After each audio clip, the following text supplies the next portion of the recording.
एक स्त्री ने अपने पति को ड्रम में पैक कर दिया घोचूलाल के चक्कर में। अब वो क्या चाहती है किसी को नहीं पता। अपने वाले को ड्रम में पैक कर दिया, एक और ने अपने वाले को ऊपर खाई से फेंक दिया।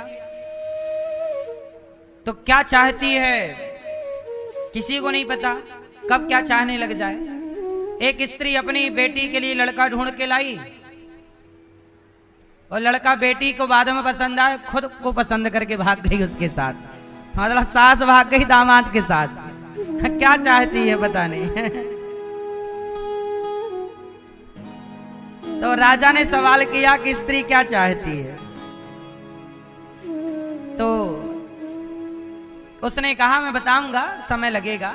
अब वो खोजता खोजता बड़े बड़े विद्वानों के पास गया कि भाई स्त्री क्या चाहती है। एक जंगल में गया तो वहां एक चुड़ैल रहती थी। कौन? चुड़ैल। वो चुड़ैल बड़ी सुंदर बन के आई उसके पास, और सुंदर बन के आई और सुंदरी बन के आई। बोली कौन हो तुम? बोले मैं एक प्रश्न का उत्तर लेने आया हूं। राजा ने पूछा है स्त्री क्या चाहती है? तुम तो स्त्री हो, बताओ तुम क्या चाहती हो। उस लड़की ने कहा कि मैं तुमसे विवाह कर लूंगी, पर मेरी एक शर्त है। मैं तुम्हारे प्रश्न का उत्तर बाद में दूंगी कि स्त्री क्या चाहती है, परंतु पहले मेरी बात सुनो। मैं यहां चुड़ैल हूं, चुड़ैल। अब तो वो डर गया, चुड़ैल। लेकिन मैं सुनो, मतलब मैं ब्रांडेड चुड़ैल हूं, चाइना मॉडल नहीं, मैं चुड़ैल ही बनी रहती हूं, ऐसा नहीं। मैं थोड़ा ब्रांडेड चुड़ैल हूं, मैं सुंदरी भी बन जाती हूं। देखो मैं तुम्हारे सामने आई हूं सुंदरी बनकर, मैं ऐसी सुंदरी भी हूं। तो ऐसा करो कि मैं तुमसे विवाह कर लूंगी। अच्छा कर लो, कर लो, पर ये बताओ मैं तुम्हारे संग तुम्हारी पत्नी बनकर रहूंगी, पर एक टाइम मुझे चुड़ैल बनना ही पड़ेगा दिन भर में। या तो मैं दिन को चुड़ैल बनूं कि रात को चुड़ैल बनूं।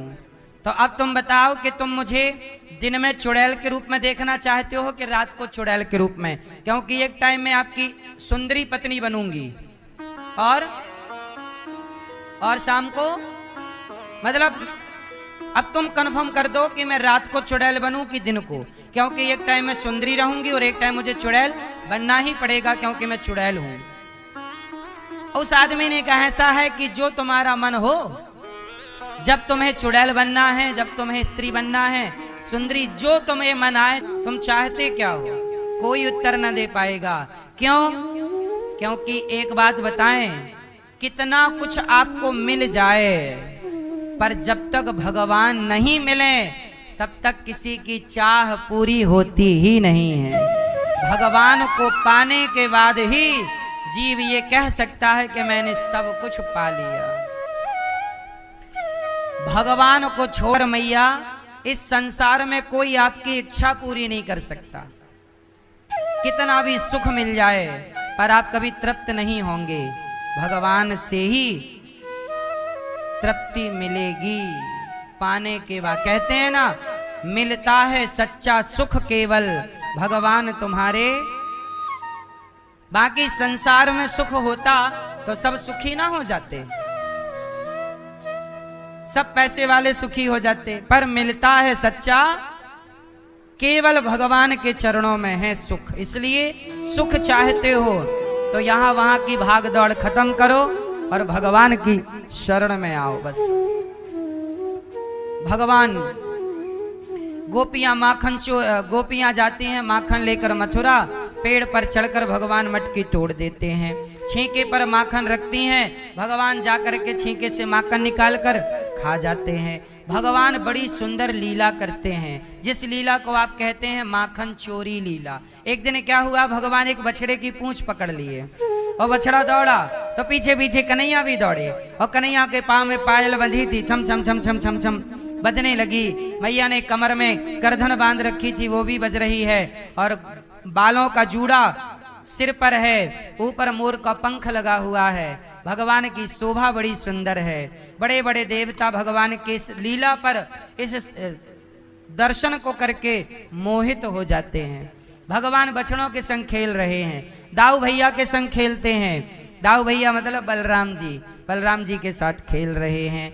ग्वाल वालों की टीम बनाई, चलो चोरी करें। किसी के भी घर घुस जाते हैं, माखन वाखन खा के आ जाते हैं मुंह पहुंच करके, किसी को पता ही नहीं चलता कि चोरी होगी घर में। एक सखी बोली, लाला हमारे घर में मक्खन बहुत था, खाली होगी मटकी, पता नहीं कहाँ चला गया। कन्हैया बोले, अभी तेरे घर से बिल्ली निकली है, बिल्ली। लग रहा सारा माखन उसने चट कर लिया। सखी बोली, सो तो ठीक है, पर एक बिल्ली इतना मक्खन तो नहीं खा सकती जितना गायब हो गया। कन्हैया बोले, अरे सखी तू ना जाने, बिल्ली की पूरी टोली है, एक बिल्ली ना है, 10-20 बिल्ली हैं, और बिल्लियों को पति बिल्ला भी है संग, बिलार। अब तो सखियां दूसरी सखी से बोली, अरे सखी आज हमारा माखन गायब हो गया। दूसरी ने कहा, अच्छा तेरा भी हो गया? तो क्या तेरा भी? बोले हाँ, हमारी भी मटकी खाली। तीसरी बोली, आज हमारी भी मटकी खाली। एक बोली, परसों हमारी भी मटकी खाली। अब बोले कि सबके घर में तो, अब सारी सखियां आपस में बैठी, कन्हैया वहीं खेल रहे थे। एक सखी ने बुलाया, एक कन्हैया यहाँ ये बता, हमारे घर का माखन गायब हो रहा है, कहाँ जा रहा है? तब भगवान बोले कि सुनो, हमारे गांव में बिल्लियन को बड़ो आतंक है, सबरो माखन बिल्ली खा जाए। अब सखियां जैसे तैसे बोली, ठीक है बिल्ली खाए, चलो। अब देखा तो है नहीं किसी को खाते। अब सारी सखियों ने योजना बनाई, कैसा है कि आप में से, हम में से कोई एक सखी घर में रहा करेगी। जब पानी लेने जाती हैं तो सब चली जाती हैं, खा जाता है कोई माखन, एक रहेगी, पता लगाएगी कौन खा रहा है। अब सारी सखियां गई पानी लेने यमुना जी, पर एक दो घर में खुफिया के रूप में रह गई। अब कन्हैया को लगा सब तो चली गई, घुसे किसी के भी घर में और बढ़िया चक्क मक्खन खा रहे हैं। अब सखी दूर खड़ी होकर के खिड़की से देख रहे, अच्छा यो नंद को छोरा माखन खाए और नाम बिल्ली को लगाए। अब सारी सखियों को बताए दियो कि सुन भाई सखी, आज नंद के लाला ने सबरो मक्खन खायो और महीनों से वही चटकरे और हमें कह दे कि बिल्ली ने सबरो माखन खाए लियो। अब सारी सखियां गईं, मैया ओ यशोदा। यशोदा बोली, का है गो, तुम सबरी काय को आ गई? अरे मैया तो को पतो ना है, तेरे लाला ने हम सबन के घर में घुस के सबरो माखन यादारी के ने खाए लिए, सबरो माखन या ने खाए लिए। अच्छा तो क्या सबूत है कि हमारे लाला ने खाया है? पूछियो वासे। अब मैया आवाज लगा रही है, कन्हैया ओ लाला। कन्हैया आए, हाँ मैया, काहे गो? अरे लाला, ये सखियां कह रही हैं तेने सबन के घर में जाके माखन चोरी करी है। कन्हैया बोले, मैया मेरे घर में इतनी गैया हैं, मेरी मैया इतनी बड़ी घर की बहू है, मेरे बाबा इतने बड़े आदमी हैं, भला हमें क्या जरूरत पड़ी किसी के घर माखन खाए हुए की? हमारे घर में 9 लाख गैया हैं, हम चोरी करेंगे नंद के छोरा? मैया ये सारी सखियां एक नंबर की झूठी हैं।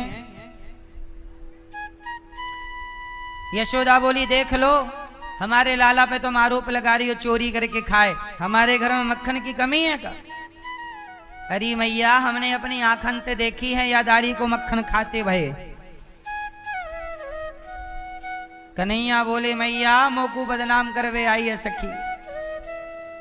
मैया बोली, जाओ, जब तक मेरे लाला को रंगे हाथों नाई पकड़ोगी, जब तक तुम रंगे हाथों नाई पकड़ोगी, मैं तुम सबन की बातों को भरोसो नाए करूंगी। अब तो सारी सखियां भाग गईं, पर सखियों ने योजना बनाई कि कन्हैया को पकड़ें कैसे।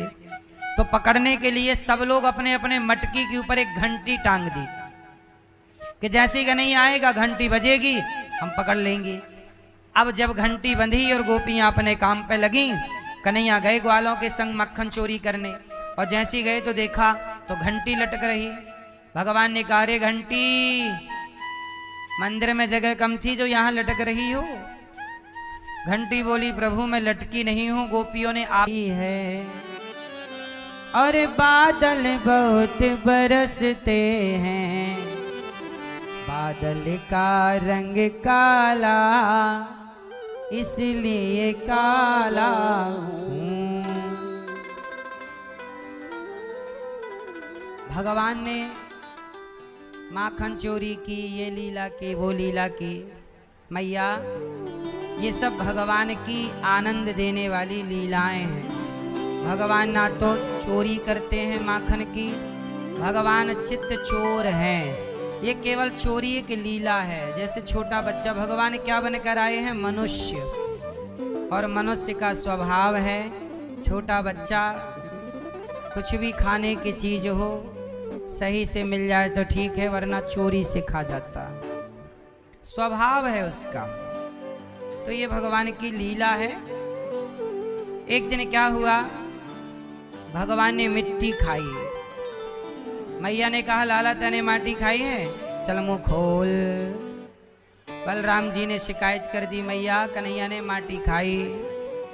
मैया ने मुंह खुलवाया और कन्हैया ने जब मुंह खोला तो जरा से मुख में पूरा ब्रह्मांड, पूरा संसार भगवान के इतने से मुख में मैया ने दर्शन किया। मैया ने देखा। अब मैया घबराए कि मेरो लाला भगवान है कि कौन है।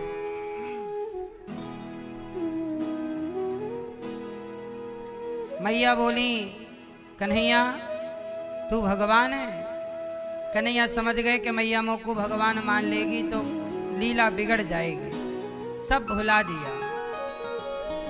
अच्छा भगवान हैं भगवान, पर अपनी भगवत्ता को छिपा करके रखते हैं। एक दिन मैया कन्हैया को दूध पिला रही हैं, तभी परीक्षित जी ने सवाल किया कि गुरुदेव ये मैया यशोदा भगवान को दूध पिला रही हैं, जो सबके पालनहार हैं, सबका पेट भरने वाले हैं, उन भगवान का पेट मैया यशोदा भर रही हैं। आखिर कोई तो पुण्य मैया यशोदा ने किया ही होगा। बताइए माँ यशोदा ने कौन सा पुण्य किया है? तब कहा कि मैया यशोदा ने संतों की, देखो यशोदा मैया ने कौन सा पुण्य किया कि कृष्ण जैसा पुत्र मिला। भाई बिना पुण्य के तो कुछ नहीं मिलता। तो यशोदा जी पिछले जन्म में धरा नाम की स्त्री थी, जिन्होंने संतों की सेवा की और सेवा के कारण इन्हें भगवान पुत्र के रूप में मिले। इसका मतलब ये है कि सेवा करने से भगवान मिल जाते हैं। भक्ति करने से तो भगवान मिलते हैं, दर्शन देकर चले जाते हैं। ध्रुव जी ने भक्ति की तो भगवान दर्शन देकर के अंतर्धान हो गए, पर यशोदा धरा ने सेवा की तो भगवान धरा को पुत्र बन करके मिल गए। इसलिए मेरी माँ, भक्ति से मिलेंगे भगवान तो जरा सी देर के लिए मिलेंगे, पर सेवा से मिलेंगे भगवान तो सदा सदा के लिए मिलेंगे। इसलिए कहता हूं कि भगवान को पाना है तो सही रास्ता है, सही तरीका है सेवा। अपनी माँ की सेवा करो, अपने पिता की सेवा करो, जीव जंतु दीन दुखियों की सेवा करो, सब में भगवान का भाव रखकर सेवा करो। गुरु की सेवा करो, गायों की सेवा करो। सेवा से ही भगवान प्रसन्न होते हैं। अच्छा एक बात बताओ, माँ बाप बच्चों से कब प्रसन्न होते हैं? आपका बेटा बहुत बड़ा आदमी बन जाए लेकिन आपको गिलास भर पानी ना दे तो क्या उसके बड़े आदमी होने से आप प्रसन्न रहोगे?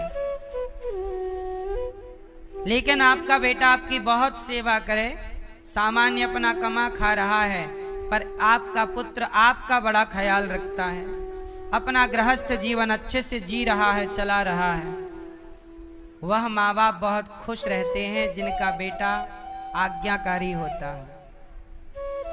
बोलो हाँ। आप भी तब खुश रहेंगे जब आपका बेटा आपकी सेवा करेगा, है ना? जब आपका बेटा आपकी सेवा करता है तो आप खुश रहते हैं। ऐसे जब भक्त सेवा करता है किसकी, अब सवाल ये खड़ा हुआ भक्त सेवा किसकी करे, किसकी करे? तो भगवान के जनों की, भगवान के भक्तों की।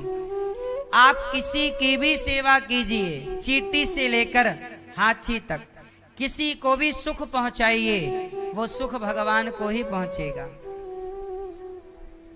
नहीं पहुंचेगा। मैं आपको रोटी दूं और आप खुश हो जाएं खाके, तो वो खुशी किसकी है, आपकी है या आपके भीतर बैठे हुए भगवान की है? और मैं आपके गाल में एक थप्पड़ मार दूं तो वो कष्ट, वो पीड़ा आपको होगी या आपके भीतर बैठे हुए भगवान को? इसलिए जब आप किसी को सताते हैं तो आप उस व्यक्ति को नहीं सताए, उसके भीतर बैठे हुए भगवान को।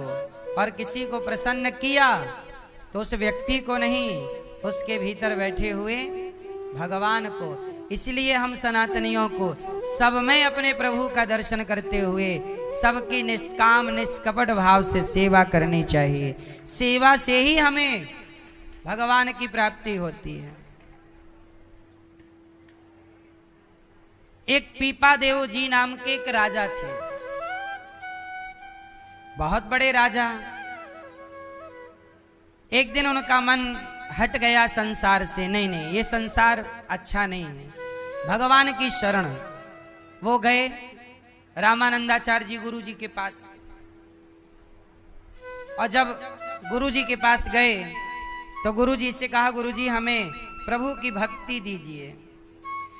रामानंदाचार्य जी साक्षात स्वयं राम के ही अवतार हैं, साक्षात राम हैं वो।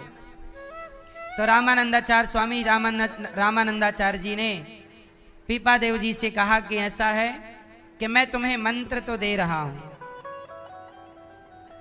मंत्र ले लो, पर मैं तुम्हें एक आज्ञा दे रहा हूं, तुम राजा हो, तुम राज सत्ता छोड़ो मत। देखो जरा, आप लोग कहते हम सब छोड़ देंगे, भगवान कहते तुम छोड़ो मत। तो क्या करें?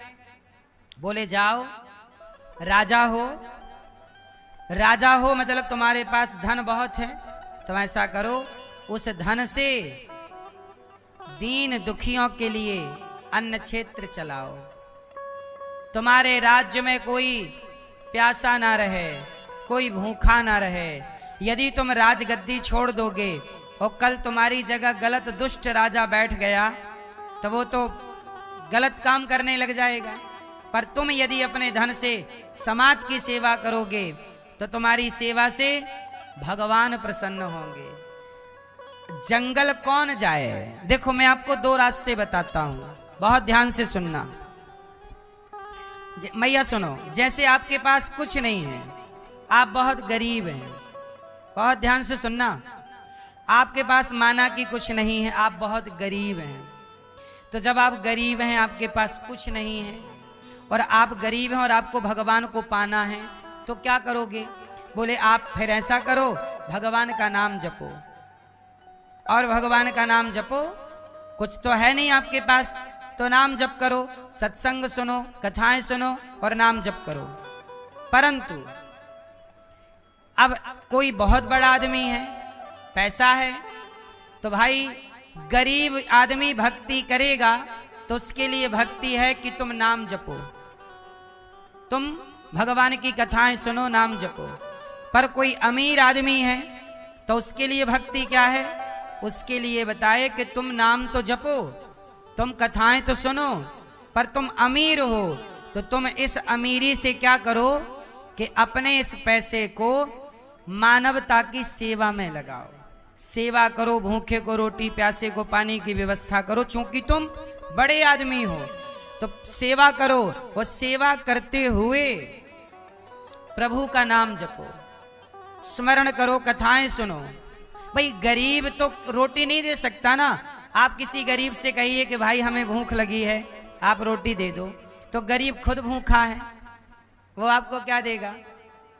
लेकिन कोई बड़ा आदमी, उसके द्वार पे हम जाएं, कहें भैया रोटी दो, और वो यदि हमें रोटी ना दे तो उसके लिए बहुत बड़ा पाप है।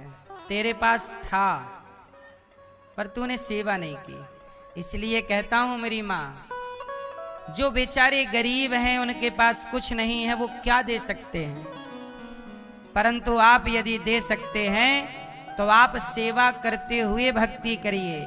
जो भक्ति सेवा के साथ होती है वो भक्ति कई गुना फलदायी होती है। इसलिए सेवा के साथ भक्ति कीजिए।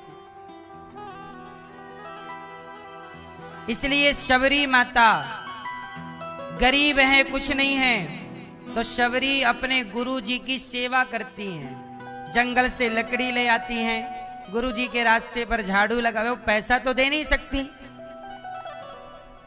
वो पैसा तो दे नहीं सकती। अच्छा एक बात बताओ मैया, आप बहुत बड़े आदमी हैं, उदाहरण के लिए समझाता हूं, आप बहुत पैसे वाले हैं और आपने एक विद्यालय बनाया और आप अपने विद्यालय में गरीब बच्चों को पढ़ाते हैं, निःशुल्क पढ़ा लिखा के उनको IAS IPS बड़े बड़े पदों पर योग्य बना के भेज रहे हैं और आप निस्वार्थ भाव से सेवा करते हैं। अब बताओ वो आपकी सेवा, वो भक्ति हो रही है कि नहीं? बोलो,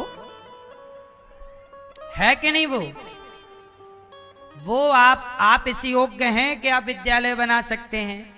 अब कोई बड़ा आदमी है, उसने क्या किया कि मैं 500 लोगों को रोज, गरीब लोगों को भोजन कराऊंगा। बड़ा आदमी है, करा सकता है 500 लोगों को रोज, वो नित्य की सेवा है, 500 लोगों को खिलाकर ही खाता है, बड़ा आदमी है, उसके लिए यही उसकी भक्ति है, यही उसकी भक्ति है।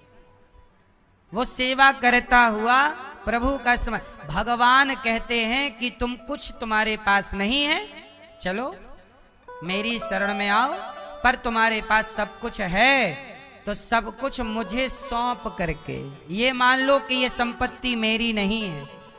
जैसे भगवान ने विभीषण को राजा बनाया,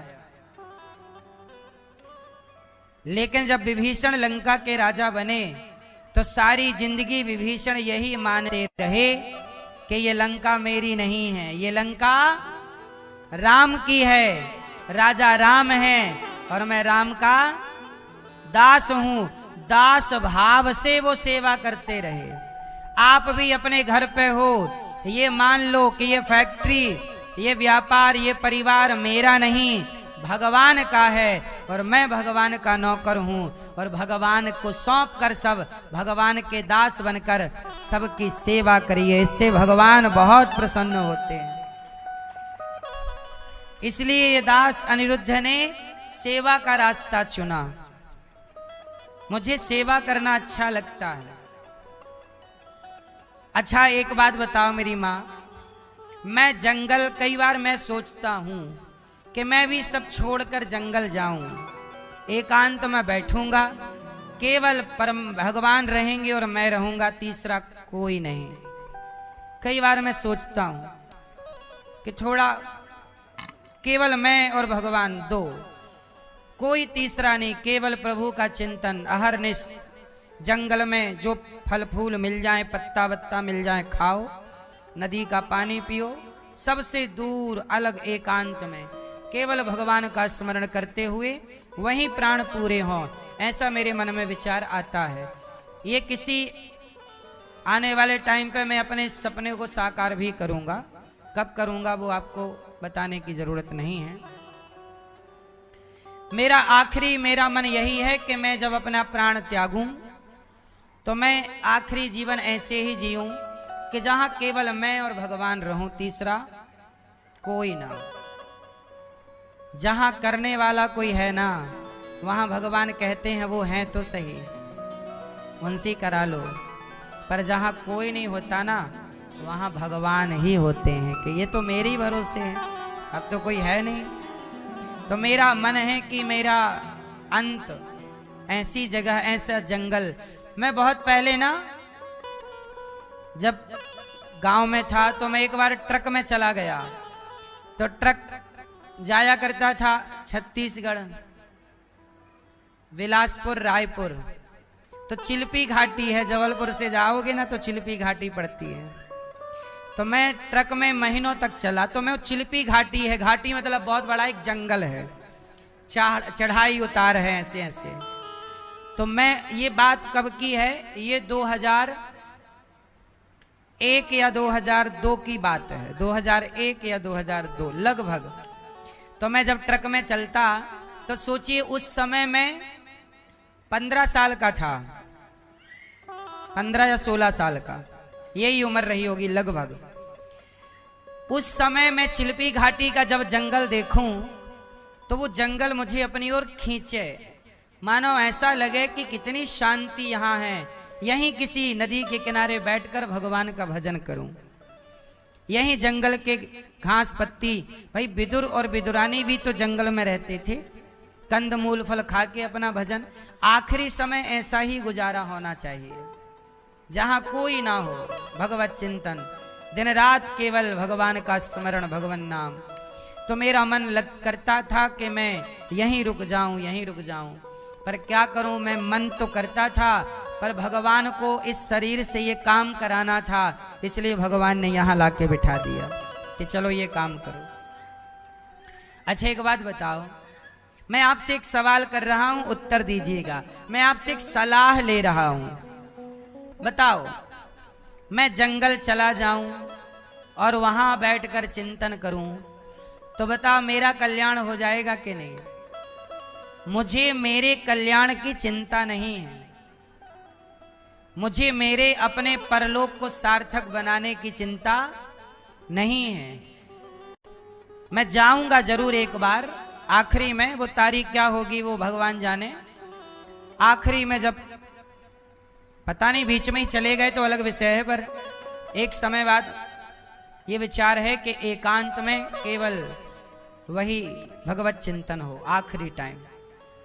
तो ये बताओ कि जब मैं जंगल चला जाऊं और वहां बैठ के चिंतन करूं तो मेरा कल्याण हो जाएगा, और यहां गौरी गोपाल में रहकर मैं आपको कथा सुनाकर वृद्ध माओं की सेवा करता हूं, अखंड रसोई चलती है, गुरुकुल में बच्चे पढ़ते हैं, गायों की सेवा होती है, एक विद्यालय बन रहा है, और भी 1-2 विद्यालय और बना के 2, 5, 10 हजार बच्चों को पढ़ा लिखा के योग्य बनाएंगे। तो जंगल जाके अपना कल्याण करें कि समाज में रह के समाज की सेवा करें? आप बताओ दोनों में से श्रेष्ठ क्या है? आप लोग बताइए। यदि दोनों को तराजू के पलड़े पे रखा जाए, जंगल में जाकर मैं तपस्या करूं और भगवान को पा जाऊं, एक तो ये पक्ष है, और दूसरा समाज में रहता हुआ समाज की सेवा करूं, कि कौन सा पलड़ा भारी है, सेवा का या भजन का?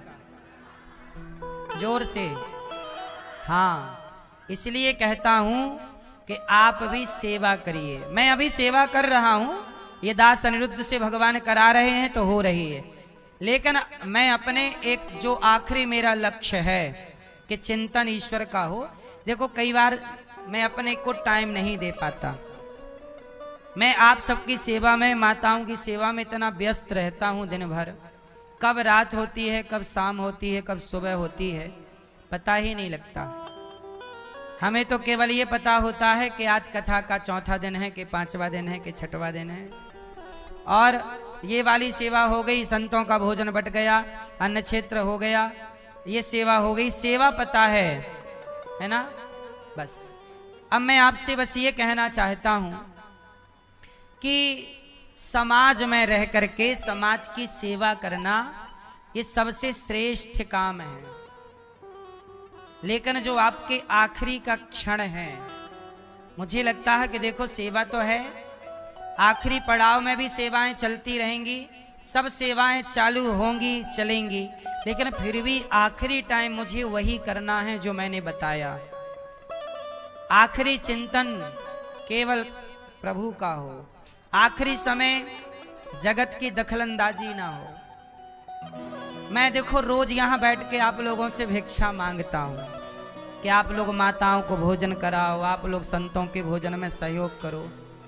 कई बार मैं भी सोचता हूँ यार मैं कितना बड़ा दिन भर में मांगता ही रहता हूँ, लेकिन लगता है कि मैं अपने लिए तो मांगता नहीं हूँ, आप लोगों से मांगता किसके लिए हूँ कि यहाँ 321 माताएं हैं जिनको दवाई भी फ्री में होती है, जिन माओं को भोजन नाश्ता एक भी माँ से हम पैसे नहीं लेते। अब इनकी सेवा के लिए तो आप सबका सहयोग चाहिए ही, लेकिन ये भी एक टाइम है। एक टाइम बाद मैं आपसे कभी नहीं मांगूंगा। एक टाइम बाद मैं चुप होकर के, एक ही रास्ता है मेरा, एक ही लक्ष्य है कि ये सब सेवाएं, जब तक प्राण, जब तक ताकत है तब तक सेवाएं करेंगे, और इसके बाद आखिरी टाइम फिर मांगना नहीं है, फिर केवल अपने आप को ये सारी सेवाएं आप लोग संभालिएगा, सब जनता जनार्दन। और आखिरी टाइम, और जितने लोगों का आखिरी चल रहा है वो लोग ध्यान से सुने कि आखिरी टाइम सबसे चित्त को हटा लीजिए, ना कोई दोस्त रह जाए, ना कोई दुश्मन, ना कोई अपना रह जाए, ना कोई पराया, ना कोई मेरा, ना कोई तेरा, और बस केवल हर श्वास में भगवान का नाम, चिंतन ध्यान केवल भगवान का। और जो मिल जाए, पानी मिल जाए तो पानी पी लो, कंद मूल फल मिल जाए, पत्ते। मैं आपको बता दूं, ये दास अनिरुद्ध, मुझे भोजन ना दिया जाए तो मैं जीवित रह सकता हूं। मैं कई बार पत्ते वत्ते खा के अभ्यास करता रहता हूं कि कौन कौन से पत्ते खाए जा सकते। जंगल में तो घास फूसी है, वहां तो कोई 56 भोग मिलना नहीं है, मांस तो खा नहीं सकते, संस्कार नहीं है मांस खाने के। कंद मूल, राम जी क्या खाए 14 साल। जैसे राम का जीवन गुजरा, आखिरी में त्यागमय जीवन होना चाहिए। आखिरी कैसा जीवन हो? त्यागमय, बिल्कुल त्याग। इसलिए कहता हूं, आप भी अपना आखिरी टाइम सबसे चित्त हटा के अभी कर लो बातें जिससे जो कहनी है। इसलिए दास अनिरुद्ध हर दिन अभी जो करना है मैं कर रहा हूं। मेरा मन है माँ की सेवा का, अखंड रसोई का सेवा का, विद्यालय बना के पढ़ाना लिखाना, ये सब है, हो जाएगा। परंतु मेरा अपना भी तो कल्याण मुझे करना है कि नहीं? सेवा से तो मेरा हो ही जाएगा, पर भी मेरी आत्म संतुष्टि क्या है? मेरी अंतिम संतुष्टि है कि सबसे चित्त हट जाए, एक भगवान में, भगवान ने जीवन में समय दिया है। वो एक डॉक्टर साहब ने बताया कि एक मरीज था, वो वेंटिलेटर पर लेटा था। सुनना, सत्य घटना है। एक डॉक्टर थे, उन्होंने बताया कि एक मरीज थे। वेंटिलेटर पे आदमी कब जाता है? जब आखिरी, एक लगभग 70-75 साल के एक दादाजी थे, वो वेंटिलेटर पर लेटे। वो वेंटिलेटर पर लेटे, डॉक्टर समझ गया कि अब ये बचेंगे नहीं, क्योंकि डॉक्टरों को पता है कौन बच सकता है कौन नहीं। वेंटिलेटर पे जाना मतलब लगभग आखिरी है, तो डॉक्टर ने समझ लिया कि ये पेशेंट मर जाएगा। अच्छा, वो दादाजी को ध्यान से देखा तो वो रो रहे थे, तो डॉक्टर साहब को लगा कि अब ये मर ही जाएंगे, पर रो क्यों रहे हैं? अच्छा, वेंटिलेटर पर वहां कोई परिवार का सदस्य भी नहीं था। कुछ हॉस्पिटलों में ये है कि कोई नहीं रहता परिवार का, सब बाहर बैठो, कोई नहीं था। तो दादाजी रो रहे, तो डॉक्टर साहब गए, अरे बाबूजी क्यों रो रहे हो? बाबूजी रो रहे थे। डॉक्टर साहब ने कहा क्यों रो रहे हो? बाबूजी बोले कि अब मैं मरने वाला हूं। तो डॉक्टर साहब ने कहा मरने वाले हो तो रो क्यों रहे हो? बोले मुझे याद आ रहा है। कौन? बोले मैंने जीवन भर जो कमाया है, किया है, वो मुझे याद आ रहा है। क्या याद आ रहा है? बोले जो मुझे करना था वो मैंने नहीं किया, और जो मुझे नहीं करना था वो मैंने किया। तो डॉक्टर ने पूछा क्या करना था और क्या नहीं करना था? बोले मैंने सबका दिल दुखाया, सबका अपमान किया, ये मुझे नहीं करना था। कितनों का मैंने अपमान किया, मेरे पास पैसा बहुत था, घमंड था, लोगों को रुलाया सताया। वो क्या करना था? बोले सेवा करनी थी, वो मैंने नहीं की। सेवा करनी थी और वो मैंने नहीं की। सेवा करनी थी, मैंने नहीं की। दिल नहीं दुखाना था, मैंने सबका दिल दुखाया। पर आज समस्या ये है कि जिनका दिल दुखाया, अब जाते जाते उन्हें सॉरी भी नहीं कह पाऊंगा, क्षमा भी तो नहीं मांग सकता कि माफ कर देना मेरे से यदि आपका दिल दुखा हो। मैया कई बार आप लोग ना किसी का दिल दुखा देते हैं भक्तों, और आप सॉरी भी नहीं बोलते। बोल लिया करो, क्योंकि एक टाइम बाद आप चाह कर भी सॉरी नहीं बोल सकते। वो दादाजी बोले कि मैं सॉरी नहीं बोल सकता। सेवा मैं बहुत बड़ा आदमी था, मेरे पास बहुत पैसा था, मैं चाहता तो बहुत लोगों की सेवा कर सकता था, मदद कर सकता, लेकिन आज वो सारा पैसा मैं छोड़ कर जा रहा हूं। मैंने बहुत पैसे कमाए पर छोड़ कर जा रहा हूं। मैं आखिरी सांस ले रहा हूं, मेरे पास कोई नहीं, जबकि मेरे घर पर मेरा खूब पैसा पड़ा है। अब मैं चाह कर भी किसी भूखे को रोटी नहीं दे सकता। जब दे सकता था तब मैंने दिया नहीं, जब किसी की हेल्प कर सकता था किया नहीं, किसी की दुआएं ले सकता था लिया नहीं। मैं हंसते हंसते मर सकता था पर मैंने वो अच्छे काम किए नहीं। इसलिए डॉक्टर साहब मैं रोते रोते मर रहा हूं।